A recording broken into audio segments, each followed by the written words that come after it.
Check করে পাইলাম এবং সমস্যাটা কিভাবে সমাধান করলাম এটাও কিন্তু আপনারা দেখলেন। এখন আমরা সবকিছু কমপ্লিট হওয়ার পর এখন আমরা আবার দেখি কি মোবাইল ফোন চালু হয়েছে কয়টা। আমরা সবকিছু ফিটিং করেছি, এখন আমি ব্যাটারি লাগাচ্ছি। ব্যাটারি লাগার পর আমরা এখন চার্জে লাগাইলাম।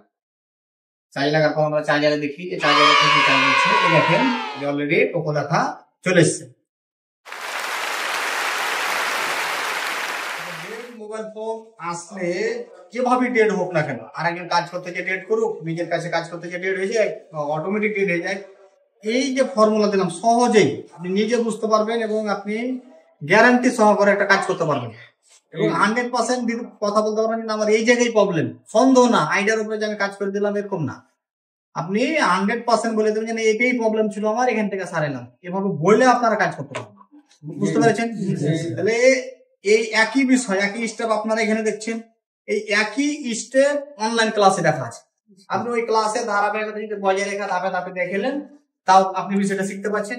এখানে এসে সরাসরি দেখলেন ওই অনুযায়ী কাজ করলেন। দেখেন আপনাদেরকে অনলাইন ক্লাসে অ্যাড করে দিয়েছি, ওই ভিডিওগুলো আপনারা দেখেছেন এবং ওই ভিডিও অনুযায়ী এখানে কাজ করা হলো না হলো না। ভিডিওতে যে কথাগুলো বলেছি, যে ধাপটা দেখাচ্ছি ভিডিওতে, ওই একই ধাপ অবলম্বন করে কি সমস্যাটা সমাধান করলাম।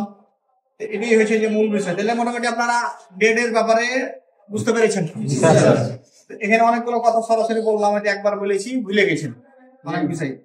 অনলাইন কোর্সে আপনাদেরকে অ্যাড করে দেওয়া আছে, ওই ভিডিও ক্লাসগুলো আপনি আরো কয়েকবার দেখেন, দেখে বিষয়টাকে মাথায় সেভ করেন যে এই টেকনিকটা সরাসরি তো দেখলাম, আবার ওই একই টেকনিক ওখানে বলা আছে।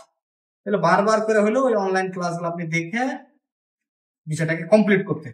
আর এই টেকনিক কৌশল যখন আপনি বুঝে যাবেন তখনই আপনার কাছে কাজ করা সহজ।